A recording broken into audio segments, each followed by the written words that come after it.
Right, just so you know in advance, I'm going to say something. After the end.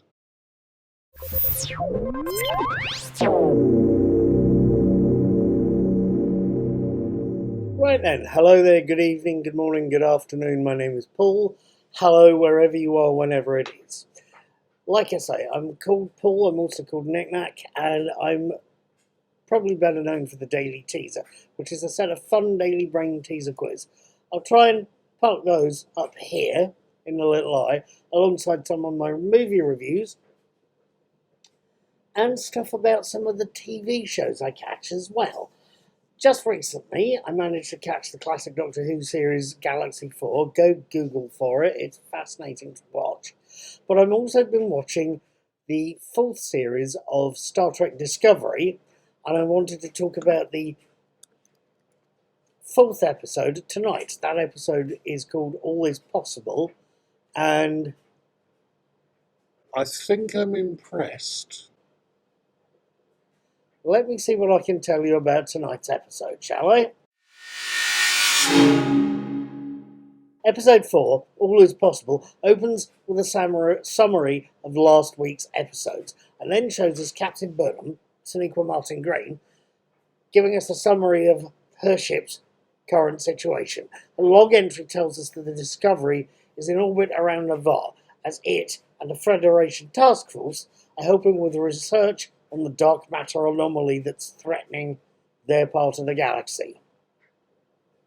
She also tells us that the negotiations that will allow Navarre, or Vulcan as it was known, to rejoin the Federation are going well. She's also following advice from Dr. Culber, Wilson Cruz. She's trying to make sure the crew get as much downtime as possible. They're stressed, quite drastically, being 900 years adrift from their own time. The only exceptions to the relaxing rule are Dr. Culber's own spouse, Lieutenant Commander Paul Stamets, Anthony Rapp, who's driven to try and find out what's causing the DMA, and Book, Captain Burnham's other half. His mind meld in the previous episode has helped, but Captain Burnham feels something is still deeply wrong. He's still seemingly too closed in. There's also Lieutenant Tilly. The newly promoted Tilly is still having issues about the direction her life is going, something she discusses again with the ever-capable and ever-patient Dr. Culber. It's only when the Discovery is ordered back to Starfleet HQ that things come to a peak. President Rilak, Sheila Hulsel, wants Captain Burnham and Commander Saru to help with the suddenly jammed Navarre negotiations, and Mr. Kodovich, David Cronenberg, wants Lieutenant Tilly to take a bunch of cadets on a team-building exercise. What could possibly go wrong?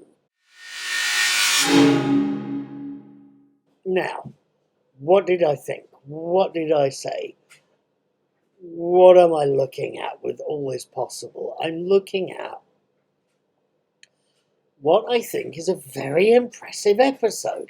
The main storyline, Tilly leading a crew of cadets who've never met and who have to work together to get off of this hostile planet they're stuck on, is a variation of an old theme. You see it in a lot of sci-fi, but the one I was thinking of was a Next Generation episode called Darmok, where Captain Picard and the alien creature of the title have to work together to survive on this planet and get off successfully.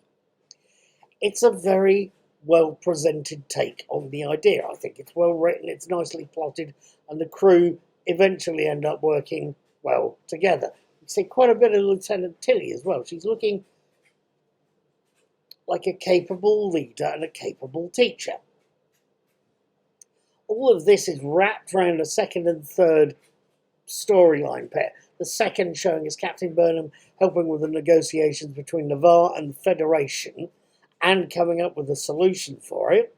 And a third showing us Dr. Culber's therapy sessions with Book. Or maybe I should say books, therapy sessions with Dr. Culber. That makes a bit more sense, doesn't it? At any rate, it is a well-written piece of work. It's a very well-acted piece of work as well. I've said that in episodes 2 and 3, Anomaly and Choose to Live, I've come away impressed with David Ajala's performance. He is still doing a fantastic job in the 10 minutes or so he has in this episode. All Is Possible doesn't focus on his character. He still goes like a barnstormer and puts in a great performance. It's English actors for you, I'll tell you. They love them in Hollywood. Excuse me. I'm also just as impressed with Wilson Cruz's performance as Dr. Culber, opposite both Ajala and Mary Wiseman's Tilly.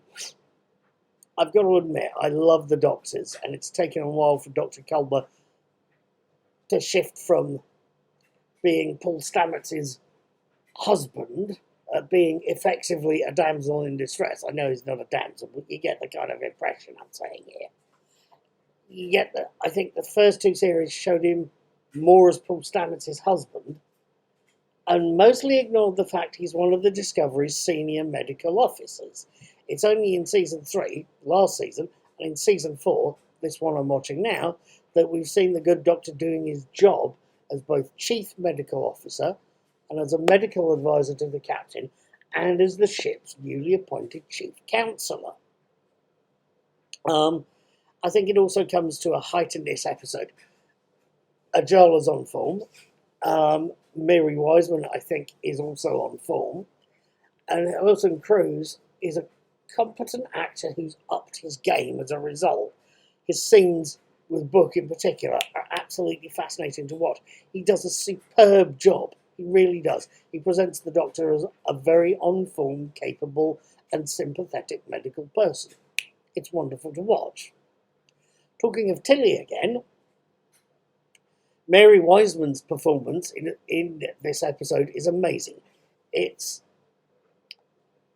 Tilly has grown from a mildly bubble-headed science geek, the baby of the ship, almost, to a mature young woman and, as I think I've already said, a capable leader and teacher, to the point where she accepts an offer to teach classes at Starfleet Academy and leaves at the end of All Is Possible. It's got to be said, that is sad, but it was also, her leaving is also one powerful scene with a killer performance from Wiseman. You can only do it on TV, that sort of close up on how a character is thinking, and it's wonderfully done by Mary Wiseman there. Where that leaves the ship, or the rest of the story, or the rest of this series, or Tilly, I don't know. Will she be back? What's going on? I don't know. I suspect I will find out over the next few episodes. That leaves just one cast member to mention, I think. Sonequa Martin Green herself. She's, over the past few years, she's played Michael Burnham in a lot of different ways, with as a headstrong young woman, as someone making amends for an earlier crime, as somebody working her way back up the ranks and into a new position, somebody learning how to do that job, and all about the situation she's having to deal with in a new age. Series 4, I think, and in particular All Is Possible, we don't see Commander Michael Burnham. We see Captain Michael Burnham. Now, I don't know if Sonequa Martin Green has taken any cues from Patrick Stewart's very restrained portrayal of Captain Picard. Excuse me.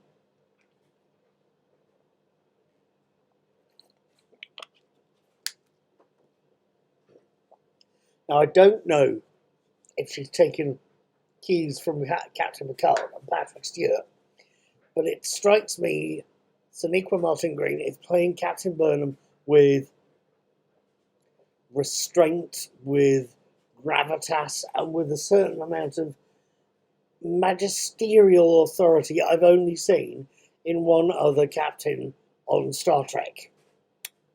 Can you guess who? I can only hope that Martin Green's performance keeps this way, keeps this authority to her and gravitas to her, because it's made for a very watchable episode tonight. All is possible is really quite something, I think. At any rate, I'm going to be watching the next episode, episode 5, The Examples, on the 25th of April. I'll have my review up on the 23rd, and hopefully I'll see you then. Leave me a comment either here on the video or the written version over on Knickknacks Old Peculiar. I'll see you next week.